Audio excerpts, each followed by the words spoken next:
सर्वप्रथम BS smart teacher या आपल्या यूट्यूब चॅनलवर आपले मनापासून स्वागत. आज आपण वरिष्ठ व निवड वेतन श्रेणी प्रशिक्षण रजिस्ट्रेशन प्रक्रिया कशा पद्धतीने पूर्ण करायची याविषयी माहिती घेऊया. त्यासाठी गुगल किंवा क्रोम यावर ही वेबसाईट आपल्याला टाईप करून सर्च करायची. त्यानंतर सर्वात पहिली जी वेबसाईट असणार आहे त्याखाली वरिष्ठ वेतन श्रेणी असं लिहिलेलं आपल्याला दिसणार आहे. त्या ठिकाणी क्लिक करूया. या ठिकाणी आपल्याला या प्रशिक्षणासाठी ऑनलाईन नोंदणी करायची या संबंधीचे 11 एप्रिल 2025 चे एक परिपत्रक दिसणार आहे. त्यानंतर परत पेज खालच्या बाजूने स्क्रोल केले की इथं वरिष्ठ व निवड वेतन श्रेणी संबंधी जेवढे शासन निर्णय आणि शुद्धीपत्रक आहेत त्यांचे लिंक दिलेले आहेत. या लिंकद्वारे आपण हे परिपत्रक डाउनलोड करू शकता. त्यानंतर परत खालच्या बाजूला आपल्याला इथं एक टॅब दिसणार आहे प्रशिक्षण नोंदणी करण्यासाठी. तिथं क्लिक करूया. आता या ठिकाणी इथं आपल्याला दोन वेगळ्या कलरमध्ये दोन टॅब दिसत आहेत आणि पेजच्या खालच्या बाजूला सुद्धा इथं दोन वेगळ्या कलरमध्ये दोन टॅब दिसत आहेत. वरील जे दोन टॅब आहेत यात ज्या शिक्षकांना शरात ID असेल, सेवार्थ ID असेल किंवा BMC स्टॉप ID असेल अशा शिक्षकांना रजिस्ट्रेशन करायचे असेल तर त्यांनी या वरील दोन टॅब अंतर्गत रजिस्ट्रेशन करावं.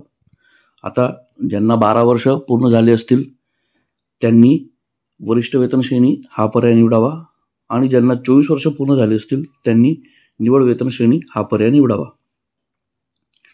आणि त्यानंतर काही शिक्षकांना शरात ID नसेल, सेवार्थ ID नसेल, BMC स्टॉप ID नसेल अशा शिक्षकांना ट्रेनिंग करायची असेल तर त्यांनी या दोन पर्यायापैकी आपल्याला सिलेक्ट करायचं आहे. आता या ठिकाणी मला 12 वर्ष पूर्ण झालेले आहेत, माझा पगार शरात अंतर्गत होतो म्हणून ग्रीन टॅबला मी क्लिक करणार. त्यानंतर इथं आपला ID प्रकार आपल्याला सिलेक्ट करायचा आहे. हा ड्रॉप एरो आहे, या ठिकाणी क्लिक करा. इथं शरात ID, BMC स्टॉप ID आणि सेवार्थ ID या तीनपैकी तुमचा पगार ज्या पोर्टल मार्फत होतो त्या पोर्टलमध्ये तुम्हाला कोणती ID मिळालेली आहे ती सिलेक्ट करा. मी इथं शरात ID सिलेक्ट करतो. त्यानंतर तो ID आपल्याला इथं टाईप करायचा आहे. ओके, ID टाईप केल्यानंतर इथं प्रविष्ट करा म्हणजे माहिती एंटर करा यासाठी ही एक टॅब आहे, त्यावर आपण क्लिक करूया. त्यानंतर या ठिकाणी आपला मेल आपल्याला दिसणार आहे. या मेलवर एक OTP येईल. तो OTP इथं आपल्याला सबमिट करून मेल व्हेरिफिकेशन आणि हा जो मोबाईल नंबर आहे या मोबाईल नंबरवर सुद्धा एक OTP येणार आहे. इथं आपल्याला मोबाईल व्हेरिफिकेशन या दोन स्टेप पूर्ण करायचं आहेत. प्रत्येक शिक्षकाचा पगार ज्या पोर्टलवर निघतो शरात किंवा सेवार्थ त्या ठिकाणी मेल आणि मोबाईल नंबर अपडेट केलेला आहे. त्या ठिकाणी जो मेल आणि मोबाईल नंबर असेल तो इथं दिसणार आहे. ओके, आता या ठिकाणी माझा मेल बरोबर आहे. मी आता सेंड OTP या ठिकाणी क्लिक करतो. इथं OTP सेंड सक्सेसफुली असा मेसेज आलेला आहे. ओके या ठिकाणी क्लिक करूया. आपला मेल चेक करा. मेलवर SCRT टीम ट्रेनिंग या पद्धतीने आपल्याला मेल प्राप्त होईल. या मेलवर आपल्याला OTP मिळणार आहे. OTP टाईप करा आणि व्हेरीफाय या बटनावर क्लिक करा.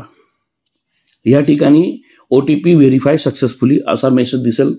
त्यानंतर आपला जो मोबाईल नंबर आहे त्यासमोर सेंड OTP या बटनावर क्लिक करा.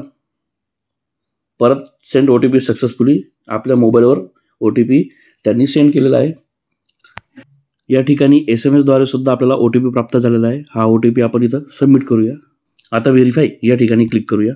या ठिकाणी मोबाईल व्हेरिफिकेशन सुद्धा सक्सेसफुली पूर्ण झालेलं आहे. या ठिकाणी दोन्ही ठिकाणी टिक मार्क आलेली आहे. ओके, आता नेक्स्ट या बटनावर क्लिक करा. या ठिकाणी काळजीपूर्वक हा चार्ट पहा. यात आपला शाळेत ID असणार आहे. संपूर्ण नाव चेक करा. आपला मोबाईल नंबर, आपल्या शाळेचा UDIS नंबर, शाळेचे नाव आणि इतर सर्व माहिती व्यवस्थित चेक करून घ्या, स्क्रीनशॉट काढून घ्या. त्यानंतर पेजच्या खालच्या बाजूला इथं आपल्या शाळेचे नाव नोंदवायचे देवनागरी लिपीमध्ये म्हणजे मराठीमध्ये. आपल्या कीबोर्डवर मराठी टायपिंग सिलेक्ट करा किंवा लॅपटॉपवर आणि इथं लिहा. त्यानंतर प्रशिक्षणाचे जे साहित्य असणार आहे ते सर्व कोणत्या भाषेमध्ये आपल्याला हवं आहे त्यासाठी या ड्रॉप एरोवर क्लिक करा की 3 लँग्वेज आपल्याला इथं दिसणार आहेत, मराठी, इंग्लिश आणि उर्दू. मराठी या ठिकाणी क्लिक करा. त्यानंतर आपण पात्र असणाऱ्या प्रशिक्षण गटाची निवड करा. या ठिकाणी 4 पर्याय त्यांनी दिलेले आहेत: प्राथमिक गट, माध्यमिक गट, उच्च माध्यमिक गट आणि अध्यापक विद्यालय गट. आता मी 1 ते 4 किंवा 1 ते 5 या वर्गासाठी शिकवतो, म्हणून मी प्राथमिक गट या ठिकाणी क्लिक करणार आणि तो सिलेक्ट करणार. आता इथं त्यांनी माहिती दिलेली, संबंधित रजिस्ट्रेशन करताना तुमचा मेल, मोबाईल नंबर किंवा इतर माहिती चुकीची असेल तर शालार्थ, सेवार्थ आणि BMC स्टॉप ID ही जी प्रणाली आहे, या प्रणालीमध्ये ही माहिती दुरुस्त करावी लागेल. ती माहितीत बदल होईल, अपडेट होईल, व्हेरीफाय होईल आणि मग आपण त्या माहितीत जो बदल झाला असेल त्यानंतर हे रजिस्ट्रेशन प्रक्रिया आपण पूर्ण करा. आता वरील सर्व माहिती बरोबर आहे, म्हणून मी या चेकबॉक्सवर क्लिक करतो. आता या ठिकाणी प्रशिक्षणासाठी 2000 रुपये आणि इतर चार्जेस जे असणार आहेत ते ॲड होऊन आपल्याला इथं ते पे करायचे आहेत. त्यासाठी पे आणि सेव्ह या बटनावर क्लिक करूया. त्यानंतर या ठिकाणी UPI, गुगल पे, UPI, फोनपे आणि इतर कार्ड किंवा नेट बँकिंग हे पर्याय आपल्याला दिसणार आहेत. या ठिकाणी क्लिक करूया आणि पे हे जे बटन दिसतंय खाली तिथं क्लिक करूया. त्यानंतर इथं साधारणतः 2047 रुपये आणि 20 पैसे एवढे आपल्याला या ट्रेडिंगसाठी द्यावे लागणार आहेत. त्यासाठी कंटिन्यू या बटनावर क्लिक करा. या ठिकाणी बँक सिलेक्ट करणार आहे. आपल्या फोनपेवर एकच बँक असेल तर आपल्याला विचारणार नाही. आमच्या इथं 2 बँक आहे, म्हणून बँक सिलेक्ट करावी आणि पे या बटनावर क्लिक करावं. आता या ठिकाणी आपला पिन नंबर आपल्याला टाईप करायचा आहे. ओके या बटनावर क्लिक करायचं आहे. यानंतर एक महत्त्वाची गोष्ट आहे, सर्व शिक्षक घाई करतात आणि हे टॅब बंद करून देतात किंवा क्रोम क्लोज करून देतात.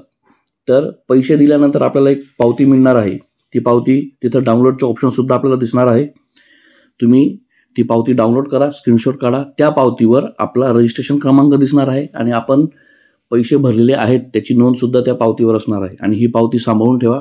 प्रशिक्षणामध्ये कुठेही काही प्रॉब्लेम आला असेल तर या पावतीचा संदर्भ आपण देऊ शकतो. ओके, याच पद्धतीने प्रशिक्षण नोंद करताना भरपूर शिक्षकांना प्रॉब्लेम येत आहेत. कोणाचे पैसे कट झालेत तरीसुद्धा रजिस्ट्रेशन प्रक्रिया पूर्ण झाली नाही, कोणाला काही एरर येत आहेत. यासंबंधी लवकरच काय सोल्युशन असणार आहे याविषयी व्हिडिओ तयार होईल. चॅनलला सबस्क्राईब करून घ्या, बेल आयकॉन प्रेस करा. भेटूया पुढच्या व्हिडिओमध्ये. तोपर्यंत टेक केअर, गुड बाय.